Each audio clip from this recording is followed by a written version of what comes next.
एक समय की बात है। एक गांव में एक नहर हुआ करती थी। उस नहर के पास एक आम का पेड़ था। उस पेड़ पर ढेर सारे आम लगते थे। उसी पेड़ पर एक चुड़ैल रहती थी। उस चुड़ैल को आम बहुत पसंद थे। वो पूरी सर्दी इंतजार करती थी कि कब गर्मी आए और उसे आम खाने को मिले। उस साल भी उस चुड़ैल को गर्मियों का बड़ा बेसब्री से इंतजार था। जैसे ही गर्मी आती है और पेड़ पर आम लगना शुरू हो जाते हैं, वो चुड़ैल खुशी से झूम उठती है। अरे वाह, इस पर तो आम आने लगे हैं। अब ये जल्दी बड़े हो जाएंगे और मुझे ढेर सारे आम खाने को मिलेंगे। चुड़ैल बड़ी खुश होती है कि उसे जल्द ही आम खाने को मिलेंगे। पर तभी वहाँ नहर के पास कुछ लोग आते हैं। वो लोग नहर के आसपास कुछ देखने लगते हैं। नहर के पास एक बूढ़ा आदमी बैठा होता है जो उन लोगों से पूछने लगता है। अरे भाई, क्या बात है? क्या देख रहे हो? अरे, आम का पेड़ कुछ ज्यादा ही झुक गया है। हम इसे देखने आए हैं। हाँ, आए दिन यहाँ पर कुछ न कुछ हादसा हो रहा है, पर क्या हो गया ऐसा? बच्चे इस पेड़ पर चढ़कर पानी में कूदते हैं। कल ही एक बच्चे का सर पत्थर से टकरा गया और उसको बहुत चोट आई है। अब गांव वाले चाहते हैं कि इस पेड़ को यहाँ से हटा दिया जाए, तो इसलिए हम इसको काटने आए हैं। पेड़ को काटने वाली बात सुनकर पेड़ पर बैठी चुड़ैल सकपका जाती है। उसे तो समझ ही नहीं आता कि वो करे तो क्या करे।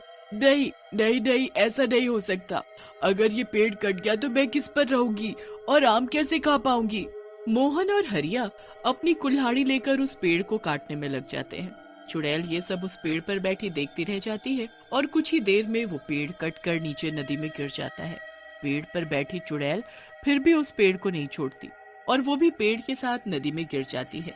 ये तुमने अच्छा नहीं किया, मेरा घर मुझसे छीन लिया। मैं अब कहाँ रहूंगी और क्या खाऊंगी। चुड़ैल को आखिरकार उस पेड़ को छोड़कर नदी से बाहर आना ही पड़ता है।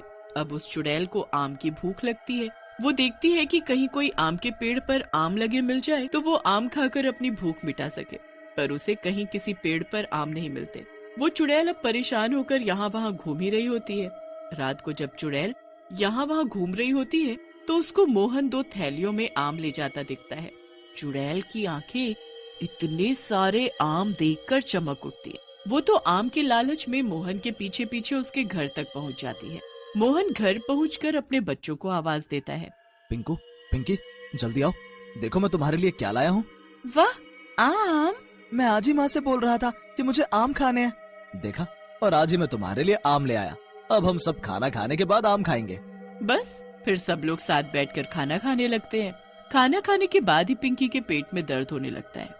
उसके पेट दर्द के चक्कर में सबका ध्यान आम से हट जाता है। काफी रात में जाकर पिंकी का दर्द ठीक होता है और सब सो जाते हैं। सारे आम अब ऐसे ही रसोई में रखे रह जाते हैं। सबके सोने के बाद अब चुड़ैल वहाँ आती है। वो रसोई में जाती है और आम देखकर खुशी से पागल हो जाती है। क्या खुशबू है। ये तो देखने से ही बड़े स्वादिष्ट और मीठे लग रहे हैं। अब तो मुझसे बिल्कुल भी नहीं रहा जा रहा। चुड़ैल जल्दी से एक आम निकालती है और उसे खाने लगती है। वो आम को ऐसे खा रही होती है जैसे सदियों से उसे आम न मिले हो। चुड़ैल आम की गुठली तक एकदम साफ कर देती है।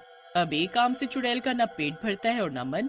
वो फटाफट दूसरा आम निकालती है और उसे भी मजे लेकर खाती है।